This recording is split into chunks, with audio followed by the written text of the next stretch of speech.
नमस्कार मु नरेश आपण को कविता एक्सप्रेस नुआ एक अध्याय को स्वागत करुचे।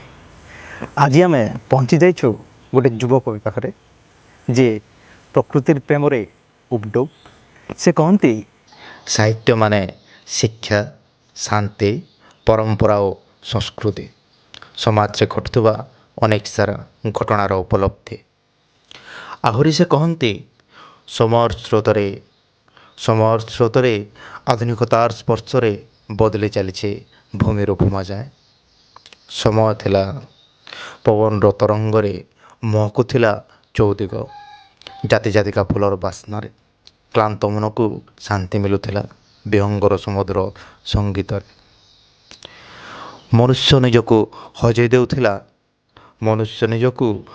देउथिला ए सबुज सुंदर प्रकृतिर सौंदर्यता को उपभोग करिबारे, परंतु ढेर सारा फरक काली आज भितर ए प्रकृति आज जराजीर्ण विषाक्त प्रदूषित एवं अग्रसर ध्वंस मुखादी करे। ताहले आसंतु आलोचना करिबा कवि कान्हूचरण साहू सहित कविता विषय। नमस्कार कान्हू भाई। नमस्कार। आपण को साहित्य धर्म कार्यक्रम कविता एक्सप्रेस को अनेक अनेक स्वागत। धन्यवाद। आपण केबेठू कविता लिखुछंती आ को विषय आपण को कविता लिखक भल लागे? हाँ, प्राय तो मु स्कूल समय कविता लिखा आरंभ करिचे एवं समाज रे घटुवा प्रेम प्रतारण रीति नीति एवं परंपरा संस्कृति को लेके मु प्रयास करिचे किछिटा शब्द सजोड़ी गोटे सुंदर कविता लिखा। चमत्कार भाई। आपण तो एते सब कविता लिखुछंती, ताले आज हमको आपण को कविता सुनाबे?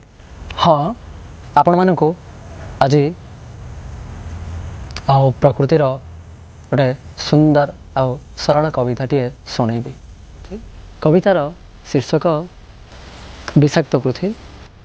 पुरातन काले आमे गछ मूले खेलुथिलु नाना खेल, शीतल वायुर नरम परसे मेंटुथिला देह झाड़।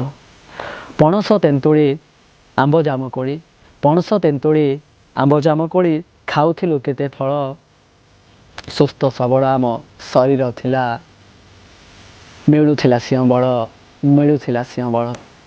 बदली गला जे समय स्रोतरे परिवेश हैला नुआ, हजिगला आम गिरिवन घेरा सबुज सुंदर गाँ।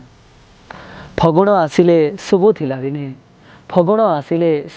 दिने कोइलीर कुहुतान, फुलर महके झुमी उठुथिला दुख क्लेश भोली मन। प्रदूषित हैला पृथ्वी जल आधुनिक निशा प्रेमी, प्रदूषित हैला पृथ्वी जल आधुनिक निशा प्रेमी। भिन्न भिन्न रोग प्राणी को ग्रासुची, पृथ्वीध्वंस कालक्रमे। हजिगला आम पुरुणा अतीत गाँ जे हैला सहर, हजिगला आम पुरुणा अतीत गाँ जे हैला सहर। उदार मनरे हजारे आतंक, विषाक्त पृथ्वी शरीर। धन्यवाद।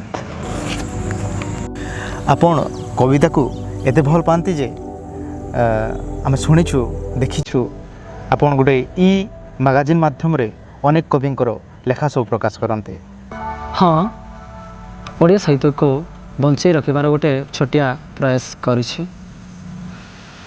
साहित्य प्रेमी बंधु मान अनुरोध, स्क्रीन रे आसुथबा मोबाइल नंबर रे व्हाट्सएप माध्यम रे कान्हू भाई जोगाजोग करी तांको पत्रिका पढ़ंतु।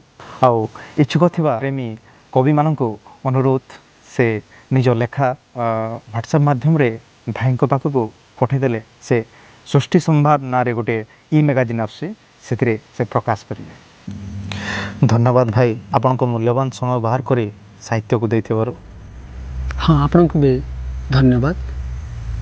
कवितार जय हो, साहित्यर जय हो।